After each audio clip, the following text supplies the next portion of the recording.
So sosok ni nama dia Nabi Ibrahim alaihissalam. Kita kenal lah dalam Al-Quran, kisah dia sangat banyak. So saya pecahkan kepada 3 je kisah supaya kita boleh faham lah macam mana kita nak berkorban dan kenapa kita nak berkorban. Itu yang paling utama, kenapa kita nak berkorban. Nabi Ibrahim masa fasa dia bujang, Allah telah kurniakan kepada beliau kebijaksanaan yang sangat banyak sampai kan dia mampu untuk berdialog dengan bapa dia. So bila dia berdialog, dia tanya kat bapak dia seorang penyembah patung berhala dan juga pembuat patung berhala. So bila dia berdialog dengan bapak dia, sampai kan bapak dia pun dah tak tahan lah. Bapak dia cakap, Ibrahim, dalam bahasa kita, sorry guys, either kau keluar dari pintu rumah aku ataupun aku rejam kau dengan batu.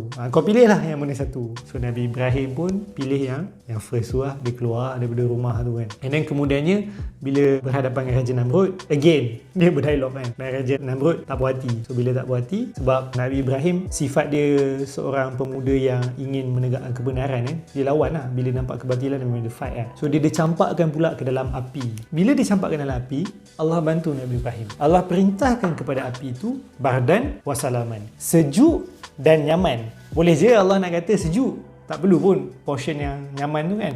Tapi sebab Allah nak pastikan temperature dalam api itu adalah temperature yang cozy ataupun sangat-sangat comfortable sangat-sangat comfortable bagi Nabi Ibrahim. Punyalah Allah sayang dan punyalah Allah bantu Nabi Ibrahim masa tu kan, sebab dia korban nyawa dia sendiri kan. Obviously Allah tolong kan. Nabi Ibrahim diuji pula bila dia dah kahwin. Masa tu isteri beliau adalah Siti Hajar dan juga anak beliau adalah Nabi Ismail. Masa tu masih kecil lagi. Masa tu diorang tengah di padang pasir. Mereka bertiga lah, Nabi Ibrahim, Siti Hajar dengan Nabi Ismail. So bila tengah di padang pasir, Allah perintahkan kepada Nabi Ibrahim, Allah suruh tinggalkan anak bini dia kat padang pasir. Bukan tinggalkan dekat Jalan A ke, dekat Pevi ke, suruh tinggalkan dekat padang pasir, di mana kita tahu padang pasir ni atap dia, langit dia dengan panas tu, which is kalau kita fikir macam logik, macam woi, macam tak logik kan nak buat benda ni. Tapi Nabi Ibrahim mampu, korban juga masa tu, dia mampu buat benda tu kan. Dan kemudiannya Allah bukan saja bantu Nabi Ibrahim melalui yang kisah tu lah, yang telaga air Zam-Zam tu kan,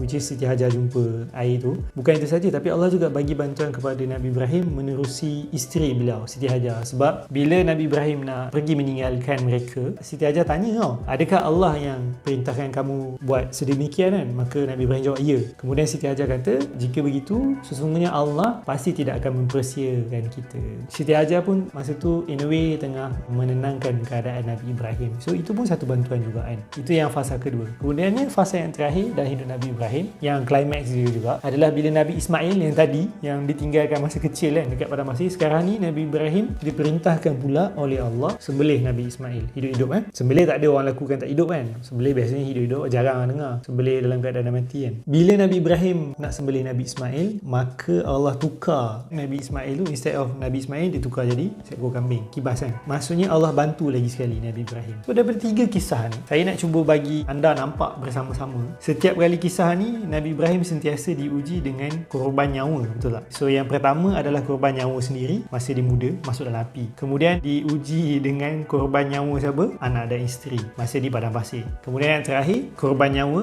anak sendiri masa dengan Nabi Ismail. 3-3 ni korban nyawa, which is kalau kita nak relatekan dengan diri kita, macam agak impossible lah untuk kita ni setiap hari dikorbankan pula, diuji dengan nyawa macam ni. Most likely kita tak akan diuji sedahsyat tu kan. Tapi kita sentiasa ada benda yang berlaku dalam hidup kita yang memerlukan pengorbanan kan. Dan Nabi Ibrahim tunjuk dalam kehidupan dia, dia sentiasa sanggup berkorban. Tapi poin dia berkorban untuk apa? Dia berkorban bukan untuk harta, bukan untuk kesenangan apa semua, tapi dia berkorban hanya untuk dia dapat redha Allah.